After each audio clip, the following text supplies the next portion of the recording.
This is the Tower of London, and it's one of Britain's most iconic landmarks. Built shortly after William the Conqueror's success in 1066, it has stood for nearly 1,000 years as a symbol of the British monarchy. But did you know that nearly 40 Beefeaters work at the tower, not only as tour guides, but also as security? Well, now you do.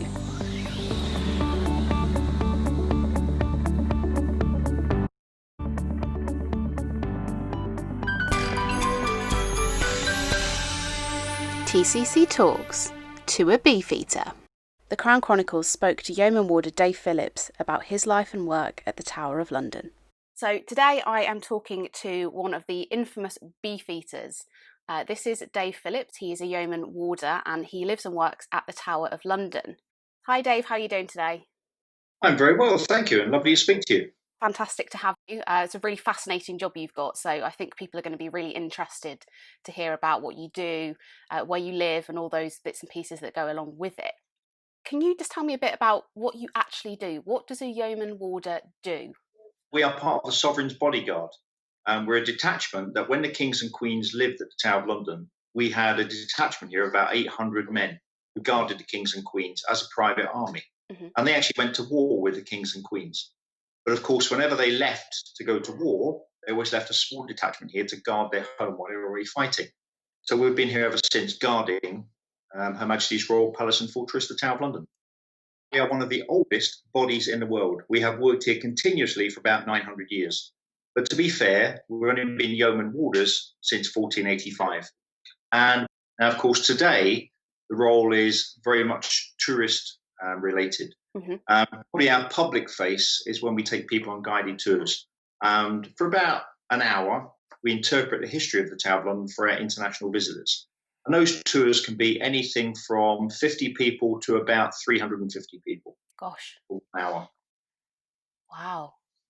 So you've got to really capture their attention, keep it there, and also shepherd people by the sound of it. Yes, but to be fair, as we're all ex-sergeant majors from the military, we're generally quite good at moving people around. Yeah, you seem to be quite fitted for the job there, I think. So what would a normal week look like for you as a Yeoman Warder? In my head, I have it that you have a couple of days a week where you usually do tours, and then otherwise you're sort of patrolling. Would that be accurate? No, not quite. I work a shift pattern where I do 4 days on work, 1 day off, mm-hmm. 4 days on, 2 days off. Obviously, being a major tourist attraction, we're pretty much open all year. Yeah. And of course, our main role here is security of the Tower of London. So when I'm not on guided tours, we have various duties where we are positioned around the Tower of London to keep an eye on things, make sure people are not doing anything they shouldn't be doing, and obviously to deal with any incidents. But of course, tied in with that is answering all the historical questions, having our photographs taken, and basically just keeping an eye on things. How do you become a Yeoman Warder? What do you have to do to get that snazzy job and that great uniform? Right. Well, before you can even apply for a position here, you have to serve a minimum of 22 years in any part of the British military and the armed forces. I personally served 26 years in the infantry. I was then offered a job here at the Tower and resigned from the army to come and work here. Mm-hmm. We have to hold the rank of Sergeant Major, which is a Warrant Officer Class 2 or Class 1. And we have to be in possession of the Long Service and Good Conduct Medal. To be awarded that medal, I had to serve my first 18 years in the military without making one mistake. We refer to that medal as 18 years of undetected crime. If you fulfill that criteria, that means you can apply for a position. But bearing in mind, we only recruit 1 or maybe 2 people a year here. Quite exclusive, definitely. So what constitutes as a mistake? What would mean that you would be sort of disbarred from applying to become a Beefeater? You would have to have a regimental entry, which basically means you've done something so abhorrent that you've been put in front of your company commander and you've been punished with either a fine or time inside. For instance, that could be absent without leave, mm-hmm. fighting, drunkenness, anything along those. Anything as not turning up late on parade or not having your boots polished. That's a minor misdemeanor in the military. And of course, we've all been down that road. Can only imagine. Fine. But is there something you wish everyone knew about your job? I think I wish that every single person who walks through the front gates of the Tower of London realised my background. It is amazing the amount of people who think I'm a costumed actor. I'm employed here to look pretty and have my photograph taken. I'm employed here to do their bidding. And I think that's the main thing that I wish people really understood just how important our role is here with security of the crown jewels and everything else in the Tower of London, and of course all the people inside. Yeah. As I regularly inform people, I do not wear a costume, I wear a uniform. We have two uniforms. We've got what I'm currently wearing. This is known as the blue undress uniform, which is my everyday working uniform, loosely based on a Victorian police officer and a Tudor knight. So if you look at the tunic I'm wearing, it's straight out of what you would see Henry VIII wearing, that sort of design. Obviously, his will be far more elaborate. But the idea is that the tunic is split into 4 panels around the waist, so I can ride a horse. And obviously get my legs across horse. I can get access to swords and daggers from my waistband. And the hat I wear, very similar to what you would wear as a Tudor knight. The difference being, however, is my hat is very solid. It's a bit like a policeman's beat helmet. So that obviously somebody can't bang me over the head and steal the crown jewels. So the trousers and the hat are very much a Victorian police officer. The tunic is very much a Tudor knight. So it's that sort of mixture between security and ceremonial. So that's our blue undress uniform. And on special occasions, we wear what is known as state dress. That's the predominantly red and gold uniform, one that people associate with the Beefeaters, particularly those who drink Beefeater gin, because that's the uniform on the front of the bottle. And the state dress, we only wear full state dress on royal occasion. So that was if Her Majesty the Queen were to visit the Tower of London, or for instance, we have 3 church services a year, which are state occasions, and therefore we would escort the Queen's representative here, Constable of the Tower of London, to church. And we would then, as the Queen's representative here, we would dress in state dress to show that sort of prominence of his position. But the 2 uniforms can be mixed and matched depending on the occasion. So on something like Remembrance Day, I would then wear my Tudor bonnet. That's the one with the red, white, and blue ribbons around it. I would wear my medals rather than just my medal ribbons, and I would wear white gloves. So it's just taking it up a notch just to show a little bit more dignity because of the occasion. The next level of that would be what we refer to as reds, where I wear my state dress tunic with medals, Tudor bonnet, gloves, but these trousers, my blue undress trousers. And then, of course, from there, we go to full state dress. So you can actually have 4 different types of uniform between those 2, depending on the occasion. And what trousers would you wear for full state dress? What do they look like? Are they red? They're red, but they're knee length. Knickerbockers is probably the best way of explaining it, but they are breeches, yeah. And we wear tights. I have to say, the first time I had to wear tights was different. A lesson from my wife, because as she said to me, you do not put a pair of tights on like you put a pair of trousers on. No. I can confirm that. I know that, but I didn't at the time. So yes, we wear shoes, red tights, knee-length breeches, and our state dress tunic. So can you tell me a bit more about where this name Beefeater comes from? Because I guess it's kind of a term of endearment that people use for you guys. But what does that mean? Where does it come from? The honest answer is nobody really knows. There are several theories as to why we're called Beefeaters, but the honest answer is we don't know. It's a nickname that's been around about 300 years ago, and there are theories such as some people believe we used to be food tasters for the kings and queens. Some people believe we were allowed to dine off the king's table when he had finished eating, and some people believe we drink lots of gin. Of course, none of that can be proved. Indeed. So the honest answer is we really don't know. And quite honestly, if you look at a lot of websites about the Yeoman Warders or the Beefeaters, you'll see people saying don't refer to the Beefeaters as Beefeaters. It's a very disparaging term. They don't like it, which is quite wrong. We actually don't mind being called Beefeaters. Okay, interesting. I personally thought it was a sort of more endearing, affectionate term. So I wasn't aware it could be considered, but if you guys like it, I'll stick with it. Yeah, A lot of tourists here won't refer to us as Beefeaters because they've been told by other guides that it's a disparaging term, and we get quite offended by it. In 14 and a half years here, I've never, ever heard anyone being offended by being called a Beefeater. Interesting. Have to educate the tour guides of London then. We do. So what is the difference then? I'm sure most people don't know because the names are so similar. What is the difference between a Yeoman Warder and the Yeoman of the Guard?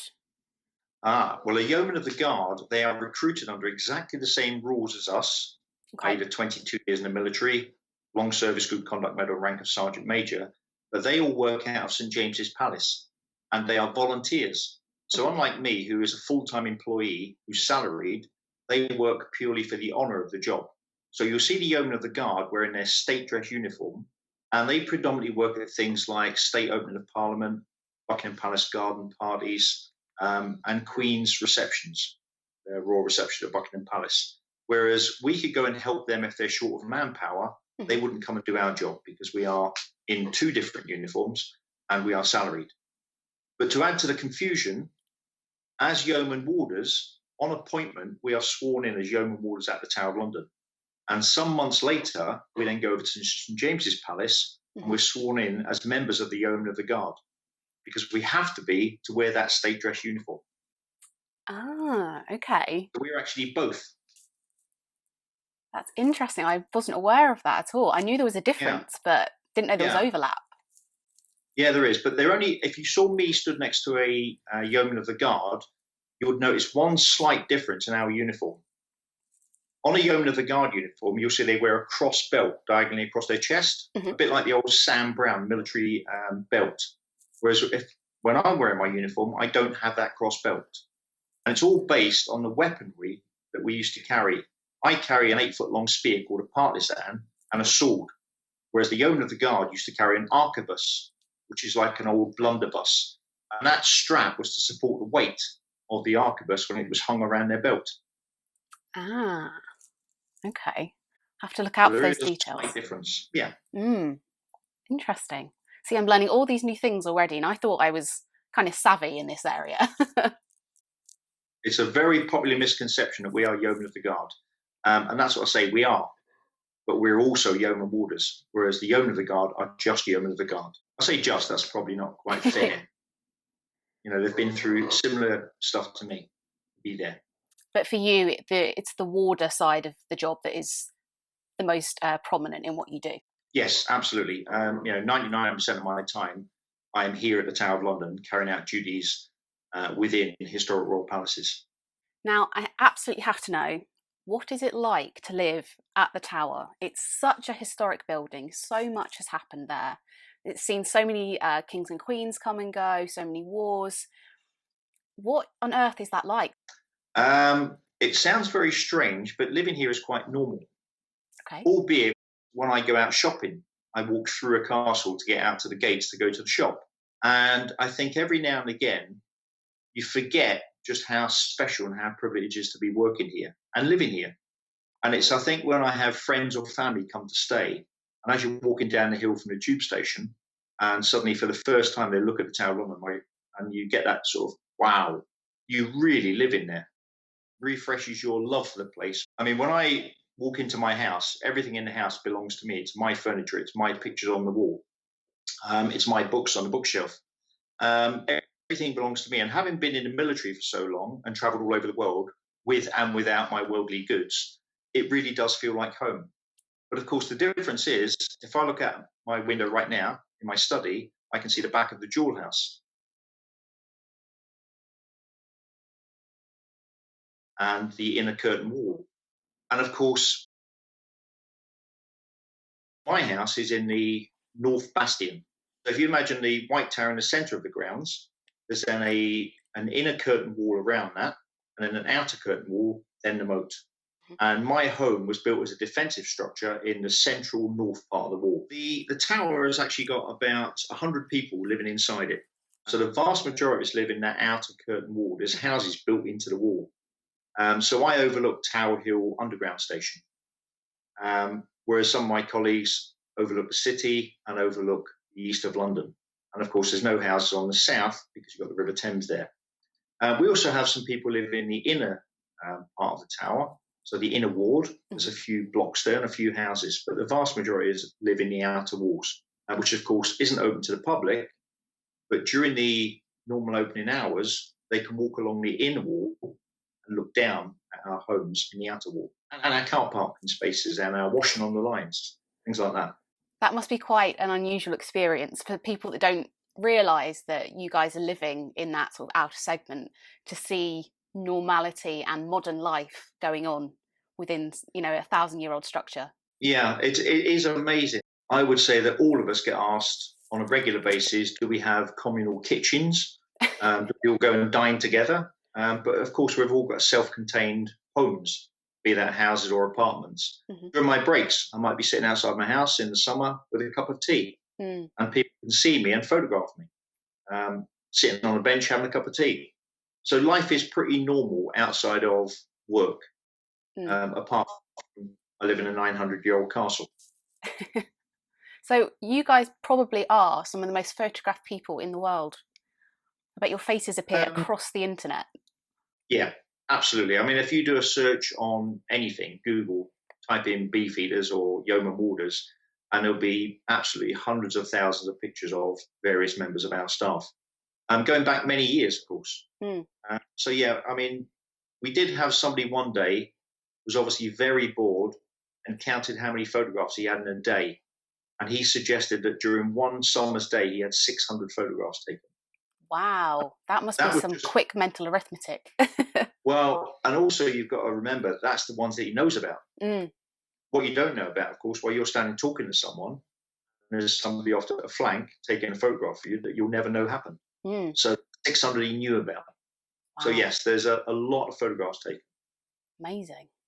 No, that's something I'd never really considered before, how much you guys are kind of focused upon. You are like the epitome of the tower, and it's a way of showing, you know, on Instagram or whatever that you've been. So no, that's absolutely really interesting idea. If you photograph a building, to be fair, that building could be anywhere in the world. If you photograph a Beefeater in uniform, that person can only be at the Tower of London. Definitely. Although we do end up in other parts of the world, but generally people will realise you're at the Tower of London if they see our uniform. A lot of people are obsessed with the sort of haunted nature of the tower. Have you or anyone that you know had any strange experiences that you can't really explain? Well, let me start off by saying I personally don't believe in ghosts. Yes. I've lived here for almost 15 years. I've never seen a ghost, I've never heard a ghost or seen anything I can't explain. However, some of my colleagues do believe in ghosts and have seen various things that they find difficult to explain.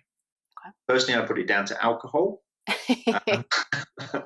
But no, there are lots and lots of strange stories at the Tower of London. And I've personally seen photographs that have been taken by people that are really quite weird, whether it's orbs, shadows, human figures inside display cases, things like that. So I have seen things. And I had a very interesting experience within a few years of being here, where a young lady that was on my guided tour wrote me a letter. She'd got home, uploaded her photographs onto a computer, and inside one of the display cases was a figure, clearly of a Victorian soldier. And in her letter, she explained that at no stage did she ever see this figure. And she knows that it can't be a reflection because there was nobody else in the room when she took the photograph. And there is no reason I can think of that why she would elaborate a story to impress me, because she doesn't know me and I don't know her. But she sent me a lovely photograph and a lovely letter, and I, to this day, cannot explain that photograph. That is strange. Yeah. Because it was a couple of years ago now, maybe sort of 2014. I actually attended the ceremony of the keys. And it was I think it was August, so it was, you know, high summer, but it was really dark. And there was, for me at least, maybe it's because I'm unfamiliar with the tower at night, but there was definitely an atmosphere. And it amazes me that, you know, you guys walk around there at night because it's, you know, like you say, it's your home. You know, you might take the dog for a walk.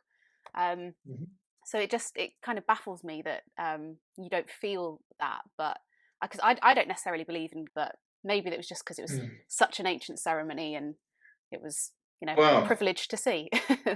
Yeah, it could be part of that. You're in a very unique place, a very unique occasion that's happened every night for 700 years. And it does overawe people, I think, standing in this location at night when there's so few people. And you're in that privileged position to actually watch the ceremony of the keys. I mean, I always say to people, I personally don't believe in ghosts, but if they exist, they must exist here. Some horrible things have happened at the Tower of London. Definitely. Going off from that topic, what is the sort of grislier story you sort of know about the tower that would really interest people? There are so many. I think probably we do explain this on most of our guided tours about James Scott, the Duke of Monmouth, who it took 5 blows of the axe to remove his head. And there are a lot of people who believe that the executioner was probably drunk. But to be fair, a lot of executions went badly wrong because the axe was not a particularly well-made weapon, and it wasn't particularly well suited to its role. And it very often went wrong. But that is a particularly grisly execution where it took 5 blows of the axe and eventually used a butcher's carving knife to finish the job. Oh, gosh. So, a grisly execution. But of course, lots and lots of other things have happened. I mean, executing a young lady of 17 years of age is gruesome, just based on that young lady's age, if nothing else. I'm talking about Lady Jane Grey. It's always going to be pretty awful. I mean, the act of cutting somebody's head off is never going to be pleasant. No. Brutal in its actual existence. So yeah, definitely. But even the most professional executioner is carrying out a horrific act by doing that. Of course, it was seen as a gentleman's way to die, a noble way to die, to have your head cut off, rather than a commoner like me would be hung. Doesn't make it any nicer, though. No, absolutely not. Particularly for the victim. What's your favourite story to tell about the tower? What's the one thing that you love people to go away knowing about? I think that it's actually quite nice talking to people about living here, because it really does surprise a lot of people that there's over 100 people live inside this old dusty castle. So I'm quite happy to talk about it all day, every day. So that's quite interesting. But there's also the connections with talking about Rudolf Hess. One of my probably most moving experiences at the Tower of London, I would say probably 3 years ago now. I'd finished a guided tour and somebody had asked me a question about Rudolf Hess. I'd explained a little bit of the history of Rudolf Hess being at the Tower of London. And I expanded my story and told them that I'd spent 2 years in Berlin in the early 80s guarding Spandau prison. Obviously, prisoner number 7, Rudolf Hess, was the only prisoner left there at the time. And having finished the story and finished my guided tour, we generally take photographs from people. People come and ask extra questions. And an elderly Jewish man came over, grabbed hold of me, cuddled me, and thanked me for my help against the Nazis. A little small part I played for a couple of years I was stationed in Berlin, and it was really quite emotional and quite moving. He met someone who had played a small part in the destruction of the Nazi Party and was really quite moved by it. And I was very, very moved by it. Definitely. It's amazing. Yeah. Wow. And it turned out he was a survivor from Auschwitz. Gosh. Yeah. So as you can imagine, quite moving. No, I've been to Auschwitz. I studied German, and of course, a lot of studying that is studying the history. And I kind of felt compelled to go and see it. And that's one hell of a place to go. It is. I mean, I went to Belsen as a young soldier. I think I was about 18 or 19. We were stationed in Berlin, and we'd gone down to the training areas down there. And of course, we had a day trip out to Belsen, and it was horrific. When I went to Auschwitz only about 3 years ago, that was so emotional, it was untrue. And I think everybody should go and see that. It's not a place, you can't say it's a nice place to go, because it's not, but everybody should go and see it. Yeah, I think it's one of those it's not a bucket list thing. It's something people should do, not that they should want to, but I think they need to witness something like that. Yes, absolutely. It's an amazing, very emotional, very disturbing place. The fact that people came up with this idea. And I think probably the most moving thing for me, as you would know when you went through Auschwitz I, the barracks, they were exactly the same barracks that I lived in Berlin. The paint scheme, the layout of the buildings, exactly the same as the buildings I'd lived in. So you can imagine I was walking down a corridor thinking, oh, that used to be my bedroom. And that used to be the shower block. And that used to be the washrooms and the toilets. And I could actually walk down a corridor where prisoners have been held and remember the layout of buildings that I had lived in as a young soldier. Wow. Amazing. Gosh. Ooh. No, that must be really sort of unpleasant to see that parallel. It was. I think that just made it that much more poignant to me, walking around it, to see that, it was a German military barracks of the type that I'd lived in. Yeah. Gosh. Anyway, moving back to lighter subjects. Yes. we hear about, correct me if the name, I'm getting it wrong, the bar, which is the Beefeater, like pub? No, it's known as the Keys. The Keys. Yeah. So I've seen, it might have actually been your photos that you shared, but I've seen a few sort of interior photos, and you mentioned that some people kind of assume you congregate around tables and eat communally. Is that's kind of your local, isn't it? So is it frequented by people often? It's surprisingly not, because although we have a bar on site, when I live and work with a group of people, at the end of a long, busy week, if I want to go for a quiet beer somewhere, I probably don't want to sit and drink with the same people I've been working with and living with all week. So we tend to go to one of the nice little quiet, less touristy pubs around London. Mm-hmm. That said, we do use it quite a lot for social purposes. We have our annual dinners in here. Mm-hmm. And of course, we use the bar. We have a lot of family occasions. For instance, a little neighbour of ours should have been baptised on Sunday. Unfortunately, that couldn't take place. But we were going to have a little tea party for her in the Keys once the baptism had finished. Mm-hmm. And that's now been postponed, so we'll have that at a later date. Yeah, it's frequented by the parish when we have get-togethers. We have meetings in there, which we will attend. And it can be used as a community centre, as well as being a public house, if you like. But predominantly in the evenings in our pub, we will invite guests from outside. So it could be a Yeoman Warder would invite a regimental association, a group of friends, family, a golf club, a lodge, or something along those lines, mm-hmm. and take them on a little guided tour, take them for a drink in our bar. And probably the most important thing is on each of those nights, we raise money for charity. And that money goes into a charity fund, which we then distribute to charities around the world. It's a nice use of a pub. Yeah. And it's quite reasonably priced in there, to be fair. always good in central London. Well, it's because we're not paying the overheads that a pub would be paying, because we all volunteer to work in there. So, of course, we're not paying wages. So it makes the prices much cheaper. We can keep the prices relatively low, although bearing in mind we are still making a profit because we have to run the pub. But yeah, we raise a lot of money for charity. In fact, during the current COVID crisis, we've had to miss out a meeting because we would generally have a meeting 4 times a year and discuss the business, the running of the club for the next year and how to distribute the money.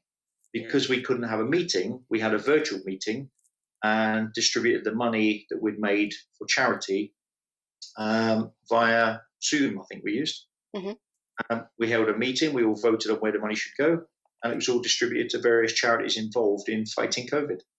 Oh, that's lovely. No, I wasn't aware that there was any sort of charitable work going on amongst you guys. So that's really pleasant to hear. Yeah, we do a lot of charity. And a lot for charity. So not only do you guard the crown jewels, you can also pull a mean pint. I have to be honest, I'm not very good at pulling pints. I'm far better working this side of a pub and a bar, drinking the beers. So you've got one of the most fantastic chapels within the tower. Does that get used very much? It is part of our parish. Of course, we have two chapels here. We've got the Chapel of St. Peter ad Vincula, which is the main chapel in the grounds. And we've got the Chapel of St. John inside the White Tower. And both of those chapels are used regularly by our parishioners. We've probably got, I would like to say, about 20 people that live here regularly go to church, including my wife. She reads at the Sunday service in chapel. We also have weddings, we have baptisms. So yeah, it's a regular chapel. It just happens to be inside the castle, but it's our parish chapel. And very unusually, I've never heard this term until I came to the Tower of London. We are what is known as royal peculiars. So I am a royal peculiar. And that basically means that the chapel is part of the royal household's chapel system. So our chaplain, for instance, wears a red cassock as opposed to normal black. And there's certain privileges that come with being a royal peculiar. For instance, I can go into the other royal peculiars free of charge. So Westminster Abbey, St. Paul's Cathedral, etc.